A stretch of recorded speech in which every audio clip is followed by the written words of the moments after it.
आप सभी का कैरियर पथ के मंच से मैं हार्दिक स्वागत करती हूं। आज से हम यूपीपीसीएस 2024 और 2025 के लिए आंसर राइटिंग प्रोग्राम की शुरुआत करने जा रहे हैं, जिसमें आपको 2 से 3 प्रश्न प्रतिदिन मिला करेंगे। ये 2 से 3 प्रश्न आपको सुबह व्हाट्सएप ग्रुप में दिए जाएंगे, जिस ग्रुप की लिंक आपको इसी के डिस्क्रिप्शन बॉक्स में मिल जाएगी। उस ग्रुप में आपको जो ये 2-3 क्वेश्चन डेली दिए जाएंगे, उसको आपको एक बार अपने स्तर पर सॉल्व करना है। उसके बाद आप ग्रुप में चाहे तो अपना लिखा हुआ उत्तर भेज सकते हैं। अगर आपका मन है तो भेजिए, नहीं है तो कोई बात नहीं। फिर वो जो 3 क्वेश्चन 2 से 3 प्रश्न आपको मिले हैं, उन प्रश्नों का आपको एक वीडियो मिलेगा 10-11 मिनट का, जिसमें हम उन प्रश्नों को हल करेंगे यहाँ पर आज की तरह, जैसे आज हम कर रहे हैं। फिर उसके बाद इसका मॉडल उत्तर पीडीएफ के रूप में आपको उसी ग्रुप में मिल जाएगा। तो आप लोग इस प्रोग्राम को ज्यादा से ज्यादा बढ़ाने का प्रयास करें, ज्यादा से ज्यादा लोगों को जोड़ने का प्रयास करें। लिंक ग्रुप की डिस्क्रिप्शन बॉक्स में दी गई है। ये जो सारा प्रोग्राम चल रहा है, ये बिल्कुल निःशुल्क रहेगा। यूट्यूब पर डेली आपको 2-3 प्रश्नों का ये जो संकलन है मिला करेगा, और पीडीएफ भी बिल्कुल निःशुल्क आपको ग्रुप में मिला करेगी। ग्रुप से आप जुड़ सकते हैं, अपने दोस्तों को भी जुड़वा सकते हैं। आज के लिए 2 प्रश्न है हमारे पास, जिसकी शुरुआत हम करना चाहते हैं। और ये जो सारे प्रश्न हैं, ये गत वर्षों के यूपीपीसीएस, आपके यूपीएससी, एलपीपीएससी, बीपीएससी, ऐसे क्वेश्चन जो आपके सब्जेक्ट से, आपके विषयों से मैच खाते हैं, जिनके आने की संभावना ज्यादा है, उस प्रकार के प्रश्नों को हम ज्यादा कोशिश करेंगे कि यहाँ पर हल करें।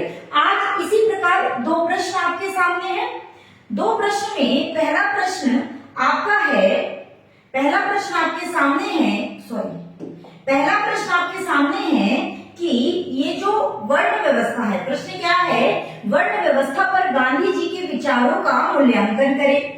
क्वेश्चन नंबर 1 आपसे क्या कह रहा है, वर्ण व्यवस्था पर गांधी जी के विचारों का आपको क्या करना है, मूल्यांकन करना है। ठीक है, अब यहाँ पर चूंकि सीधा सीधा हमसे प्रश्न पूछा गया है कि वर्ण व्यवस्था पर आप क्या करें, गांधी जी के विचारों का मूल्यांकन करें। यानी कि गांधी जी वर्ण व्यवस्था को लेकर जो विचार रखते थे, उनका मूल्यांकन आपको करना है। ऐसा इसीलिए दिया गया, ये प्रश्न देने का उद्देश्य ये रहा होगा कि गांधी जी के जो वर्ण व्यवस्था पर उन्होंने जो विचार दिया है, वो लोगों को संकीर्ण नजर आती है, लेकिन आपको मूल्यांकन करने इसीलिए तो बोला गया है कि आप उनके विचारों की स्पष्टता को जो एग्जामिनर है उसके सामने प्रस्तुत कर सके।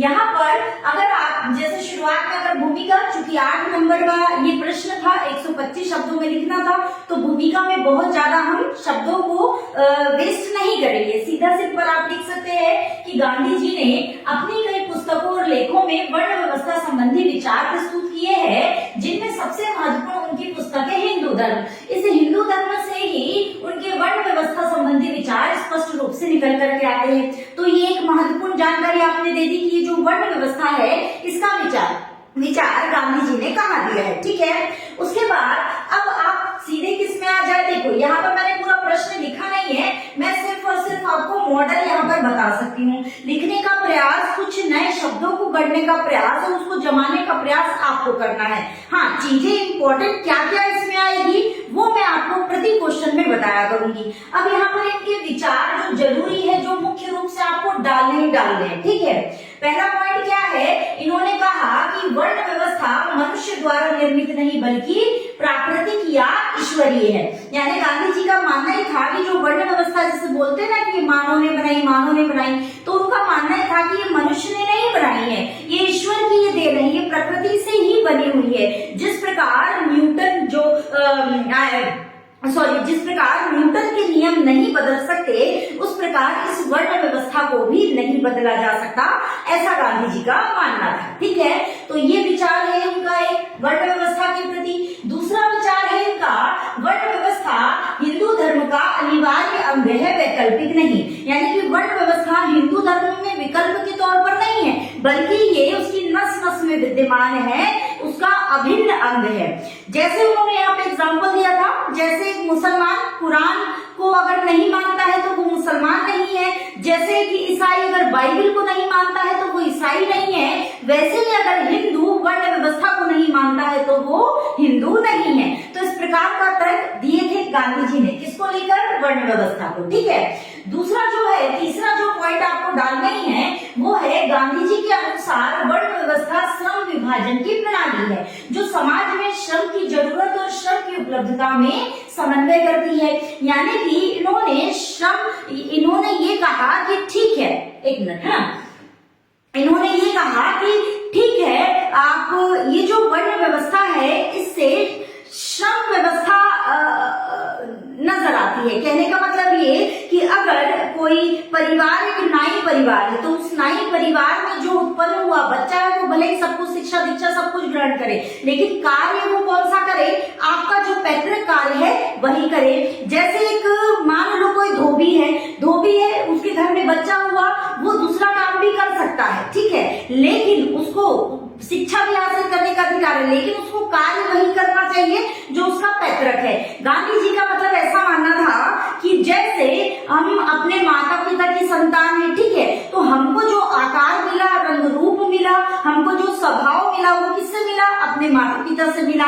ऐसे ही जो माता पिता कार्य करते हैं उसके पूर्ण रूप से आपके अंदर जो उसके गुण है वो आने की संभावना रहती है। कहा जाए पूर्ण रूप से आपके माता पिता के कार्य वाले गुण भी आपके अंदर समाहित होते हैं, इसलिए आपको अपने पैतृक कार्य को ही चुनना चाहिए, आपको अपने घरेलू कार्य को ही चुनना चाहिए, ऐसा गांधी जी का मानना था। तो यही चीज, हालांकि देखा जाए तो ये वर्ण व्यवस्था को इन्होंने क्या माना, वंशानुगत, जो ये बताया कि उसी के आधार पर काम करना चाहिए, लेकिन वो ये जरूर मानते हैं कि वर्ण का निर्धारण जन्म से ही होता है। जो अभी एग्जाम्पल बताया वही ये 2 लाइन में आपको आ जाएगी। अगला ये कहते हैं कि गांधी जी को स्पष्टतः ये मानते थे कि व्यक्ति को अपने क्या चुनना चाहिए, पैतृक व्यवसाय का ही चयन करना चाहिए, ठीक है। इसका अर्थ ये नहीं है कि हम निम्न वर्ण के व्यक्तियों को ज्ञान प्राप्ति से वंचित, मतलब वही कि अगर आप निम्न वर्ण में है तो अपने माता पिता जो काम कर रहे हैं वही काम आप करोगे तो आपको शिक्षा की कोई जरूरत नहीं है, ऐसा नहीं है। वो चाहते थे सब शिक्षा हासिल करें, लेकिन कार्य आपको वही करने हैं जो आपका पैतृक कार्य है, ठीक है। तो ये उनका विचार था किस संदर्भ में, वर्ण व्यवस्था के संदर्भ में। तो इतना आपने बीच में, पहले आपने भूमिका बना दी, फिर आपने ये क्या बना दिया, ये बीच का स्ट्रक्चर आपने तैयार कर दिया, मतलब उनके विचार बता दिए। अब इन विचारों का आपको क्या करना है, मूल्यांकन करना है। तो अंत में जब आप निष्कर्ष पर पहुंचेंगे तो आप कह सकते हैं कि गांधी जी वर्ण व्यवस्था का समर्थन करते हैं, परंतु सामाजिक जो विषमताएं उत्पन्न होती है इसकी वजह से उसका समर्थन नहीं करते हैं। इस चीज को आप याद रखिएगा, ठीक है। दूसरी महत्वपूर्ण चीज, उनका स्पष्ट मत है कि सभी वर्ण बराबर है, क्योंकि सभी के कार्य समाज के स्वस्थ संचालन के लिए आवश्यक है। तो वो वर्ण व्यवस्था की पक्षधर है भी, और देखा जाए तो वर्ण व्यवस्था के संदर्भ में जो कुरीतियां विद्यमान है उसके वो पक्षधर नहीं है। इस चीज को आप अच्छे से याद रखना, ठीक है, क्योंकि सभी कार्य समाज के स्वस्थ संचालन के लिए आवश्यक है। उनका कहना था कि अगर सभी व्यक्ति, जैसे मान लो धोबी है, नाई है, ठीक है, कोई वकील है, कोई कुछ है, तो मान लो सभी व्यक्ति ठीक है शिक्षा हासिल करें, पढ़े लिखे, लेकिन उसके बाद अगर वो अपने पैतृक कार्य को छोड़ दे तो इससे जो समाज का संतुलन है वो क्या हो जाएगा, बिगड़ जाएगा। सभी व्यक्ति पढ़ लिख के नौकरी करना चाहेंगे तो क्या सभी को नौकरी मिलेगी, नहीं मिलेगी, समाज का संतुलन बिगड़ गया।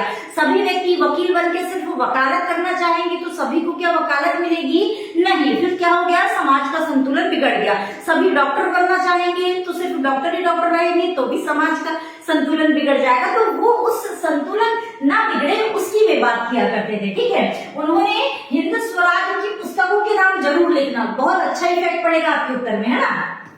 इन्होंने हिंद स्वराज में स्पष्ट राय जाहिर की कि बौद्धिक और शारीरिक श्रम मूल्य में कोई भेद नहीं है, मतलब जो बुद्धि के बल पर आप काम करते हो और व्यक्ति जो मेहनत करता है शारीरिक बल पर कार्य करता है उसमें कोई भेद नहीं है, दोनों ही बराबर है। उनका कथन ही था प्रसिद्ध, और इसी के साथ आप अपने क्वेश्चन को क्लोज कर देना कि उनका प्रसिद्ध कथन है नाई और वकील को बराबर वेतन मिलना चाहिए, क्योंकि दोनों की मानवीय जरूरतें समान है। मतलब कोई चाहे छोटा काम कर रहा हो, कोई चाहे बड़ा काम कर रहा हो, लेकिन एक मानव होने के नाते इन सबकी मानवीय जरूरतें कैसी होती है, समान होती है। इसलिए वो सभी वर्णों को समान दृष्टिकोण या समानता का उद्देश्य देते हुए भी हमको नजर आते हैं इस वर्ण व्यवस्था को मानने के बावजूद भी। फिर आपके पास कितने शब्द सीमा बची है उसके आधार पर, नहीं तो क्लोजिंग स्टेटमेंट ये सबसे अच्छा है आपका पूरा सार आ जाएगा इसमें, ठीक है।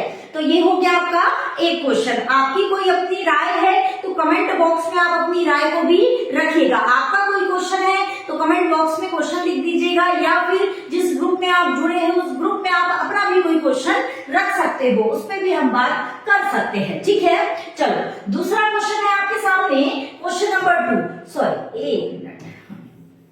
दूसरा क्वेश्चन क्या है, क्वेश्चन नंबर 2, जिसमें आपसे क्या पूछा गया है, ये भी यूपीपीसीएस का ही क्वेश्चन है। पूछा गया है कि उदारीकरण क्या है। क्या पूछा गया आपसे पूछा गया उदारीकरण क्या है, पहला क्वेश्चन, ठीक है। फिर उदारीकरण ने भारतीय सामाजिक संरचना को किस प्रकार प्रभावित किया है, ये आपको बताना है, ठीक है। तो सबसे पहले हम इसकी क्या तैयार करेंगे, भूमिका।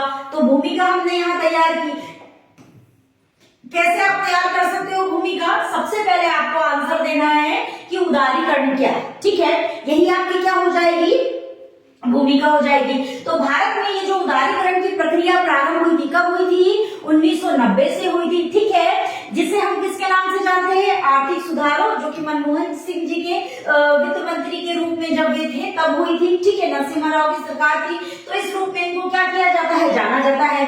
और ये जो आर्थिक सुधारों का ये जो नया मॉडल है, इसको उदारीकरण, निजीकरण, वैश्वीकरण यानी कि एलपीजी के नाम से हम जानते हैं, ठीक है। जहां पर ये एलपीजी मॉडल, ठीक है, जहां पर जो उदारीकरण है वहां सरकार के नियमों में, जो उदारीकरण है वो सरकार के नियमों में कमी को रेखांकित करता है, ठीक है। इतना बोल दिया आपने, ये क्या बन गई आपकी भूमिका। अब यहाँ पे कुछ टैग यानी कि कुछ अच्छा सा सेंटेंस आपको डालना है, तो आप यहाँ पे इसको एक सार रूप में देकर के 2 लाइन और भूमिका में डाल सकते हो कि भारत में भूमंडलीकरण की प्रक्रिया आरंभ हुए कितने वर्ष बीत चुके हैं, लगभग 30-31 वर्ष बीत चुके हैं, जिसके सामाजिक एवं सांस्कृतिक प्रभाव व्यापक रूप से उभर कर आए। देख रहे हो आजकल समाज कितना विचलित हो रखा है, इसके सकारात्मक और नकारात्मक दोनों ही तथ्य है। तो उदारीकरण का सामाजिक संरचना पे जो प्रभाव पड़ा है वो सकारात्मक रूप से भी पड़ा है और नकारात्मक रूप से भी पड़ा है। तो इतना बोल करके आपने क्या कर दिया, भूमिका को यहाँ पे क्लोज कर दिया। अब आप इसके सीधे सीधे कहां पर आओगे, प्रभाव पर। किस प्रकार प्रभावित किया,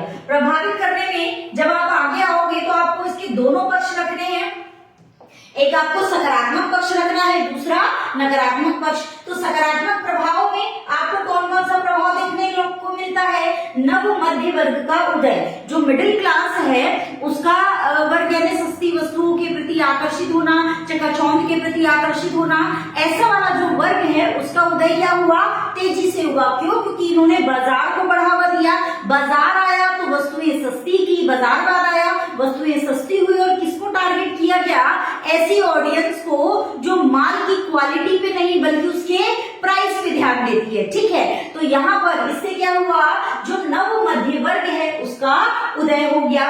दूसरा जो इसका सकारात्मक प्रभाव निकला वो ये निकला कि आधुनिकीकरण की जो प्रक्रिया है उसको वो क्या हो गई, तीव्र हो गई। यानी कि अब लोग धर्म, जाति, वंश, परंपरा आदि से ऊपर उठकर, ये जो संकीर्ण सोच पहले रहा करती थी लोगों की, उससे अब ऊपर उठकर सोचने लगे हैं, अन्य शिक्षा, स्वास्थ्य, इन चीजों को महत्व देने लगे हैं। तो अब आधुनिकीकरण की जो प्रक्रिया है वो क्या हो गई है, तीव्र हो गई है। अब इसके बारे में थोड़ा डिटेल एक 2 लाइन का आप लिख सकते हैं, क्योंकि ये 200 शब्दों का क्वेश्चन है। याद रखना 200 शब्द में हमेशा 200 शब्द यानी कि 12 नंबर, इसमें हमेशा आपको क्या मिलेगी, ज्यादातर 2 क्वेश्चन मिलेंगे, डबल क्वेश्चन मिलेंगे, ठीक है। और जो आपका 8 नंबर का है यानी 125 शब्दों का, उसमें सामान्य रूप से देखा जाता है तो एक ही क्वेश्चन मिलता है। तो ये पैटर्न को थोड़ा सा समझना है आपको कि 200 शब्दों में हमेशा ज्यादातर 2 क्वेश्चन मिलते हैं और 125 में एक। ऐसा नहीं है कि ये कंफर्म है कि ऐसा ही होगा, नहीं, कई बार 200 शब्दों का जो एक क्वेश्चन मिलता है वो भी काफी बड़ा होता है। तो इस चीज को थोड़ा सा, ये पैटर्न है आयोग का, इसको थोड़ा सा आप ध्यान रख सकते हैं, ठीक है। अब यहाँ पर तीसरा जो इम्पोर्टेंट इसका पॉइंट है सकारात्मक पहलू का, वो है समाज के वंचित वर्गों के हितों की रक्षा हुई है। जैसे कि 1990 में हमारी आर्थिक स्थिति काफी खराब हो चुकी थी, ठीक है। हमने क्या किया, फिर एलपीजी की नीति अपनाई और मार्केट से खूब सारा पैसा लिया, उस पैसे के दम पे हमने शिक्षा, रोजगार, स्वास्थ्य, मनरेगा इन सब जैसी योजनाओं को क्या किया, मतलब इस ओर ध्यान देना शुरू किया, इनका बजट बढ़ाया और इनके लिए विभिन्न प्रकार की योजनाओं को संचालित करना प्रारंभ किया। इससे हमने क्या किया, हमारे यहाँ के जो वंचित वर्ग थे उनको हमने ऊपर लाने का प्रयास किया। इससे जो हमारी अर्थव्यवस्था है थोड़ी सी सुधरी। तो उसके बाद ये कि समाज के वंचित वर्गों के हितों की रक्षा हुई, तो ये भी एक लाभ मिला। चौथा जो लाभ आपको इसका मिला वो है नए व्यवसाय आदि के उदय के कारण महिला सशक्तिकरण को बल मिला। ठीक है, अब यहाँ पर कई ऐसे व्यवसाय है जैसे कॉस्मेटिक वगैरह ये हो गया, जो कई व्यवसायी है अपने शॉप पे लड़कियों को रखने लगे, है ना, महिलाओं को रखने लगे। कई ऐसी जगह है जहाँ पर सिर्फ महिलाओं की आवश्यकता, जो महिला से संबंधित चीजें वहां सिर्फ महिलाओं को रखा जाने लगा। तो इस तरीके से जो बाजार आया, मार्केट आया, उसने कहीं ना कहीं महिलाओं को आगे आकर के या महिलाओं को आगे ला करके उसको बढ़ावा देने का प्रयास किया ताकि लाभ ज्यादा से ज्यादा अर्जित किया जा सके। तो इससे जो महिला सशक्तिकरण है वो बढ़ता है। लेकिन इसका एक तरफ नकारात्मक पहलू भी है कि महिलाओं का क्या हो चुका है, इन्हीं वजहों से, बाजारवाद की वजह से ही महिलाओं का वस्तुकरण भी किया जा चुका है, जिसको हम नकारात्मक बिंदु में रख सकते हैं। ठीक है, अगला, भारतीय समाज विजातीय संस्कृति से समजातीय संस्कृति की ओर अग्रसर हुआ। मतलब अब उतना जात पात लोग नहीं मानते हैं, आपस में साथ में काम करते हैं। बाहर देखते हो, बाहर जब आप काम करने जाते हो तो आप किसी से किसी की जात पूछ के उसके साथ उठते बैठते तो वो नहीं, है ना। तो यहाँ पर आप साथ में बैठते हो, साथ में काम करते हो, एक जगह आप काम कर रहे हो तो साथ में आप खाना भी खाते हो। ठीक है, तो यहाँ पर ये कहीं ना कहीं हम किस ओर बढ़ चले हैं, समजातीय संस्कृति की ओर। तो ये किसका लाभ हुआ है, भूमंडलीकरण, या हम इसको उदारीकरण कह सकते हैं। ठीक है, क्योंकि हमने नीतियां लचीली की, सरकार ने नियमों में लचीलता लाई, इससे मार्केट आया, निवेश आया, अलग अलग निवेश करता है यहाँ पर और बाजारवाद का जन्म होता है। ठीक है, नकारात्मक बिंदुओं में इसके क्या निकल के आया, ये निकल के आया, आप देख पाएंगे नकारात्मक प्रभाव, जिसमें समाज के जो वंचित और सामाजिक आर्थिक रूप से पिछड़े वर्ग थे उन तक इसके लाभों का न पहुंचना। इनके लिए स्कीमें तो लाई गई, इनके लिए काम तो किया गया, लेकिन चूंकि जो दलाल प्रणाली है उसका उद्भव इतना तेजी से हुआ कि वास्तविक लाभार्थी तक लाभ न पहुंच सका।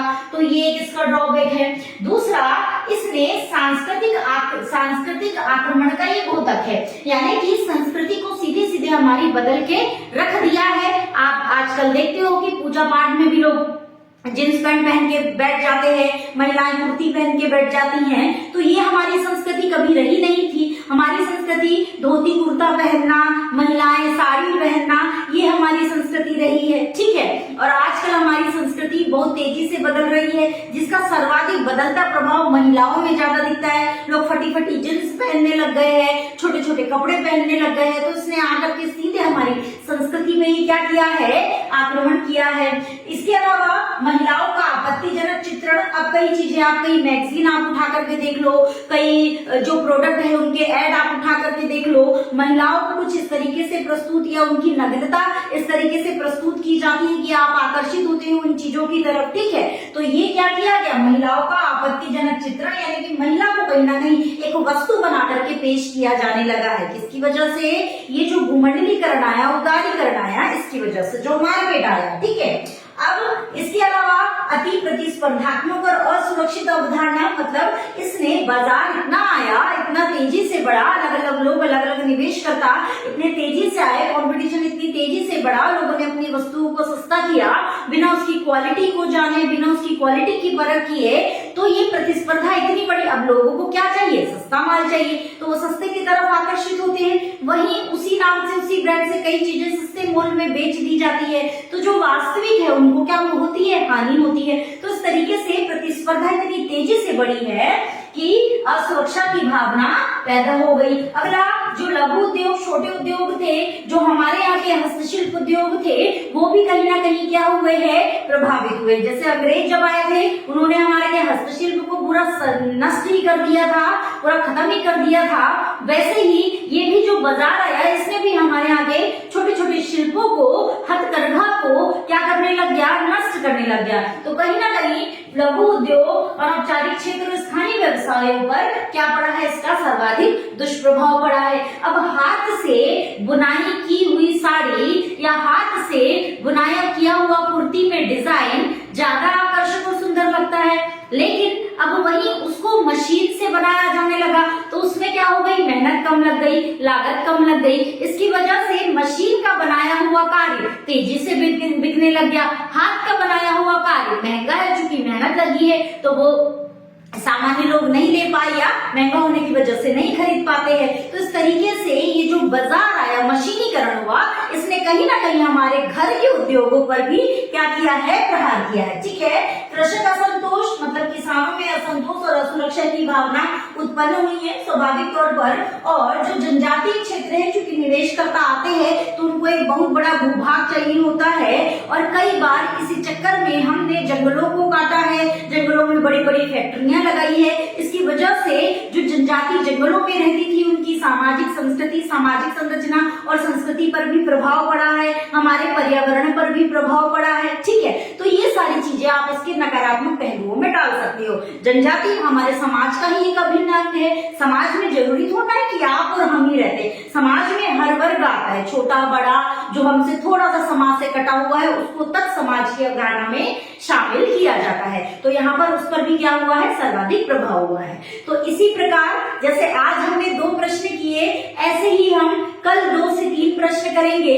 प्रतिदिन हम इसी तरीके से प्रश्नों को करते जाएंगे, थोड़े से प्रश्न के दायरे को समझेंगे और इस तरीके से पॉइंट जो है उन पर डिस्कस करेंगे।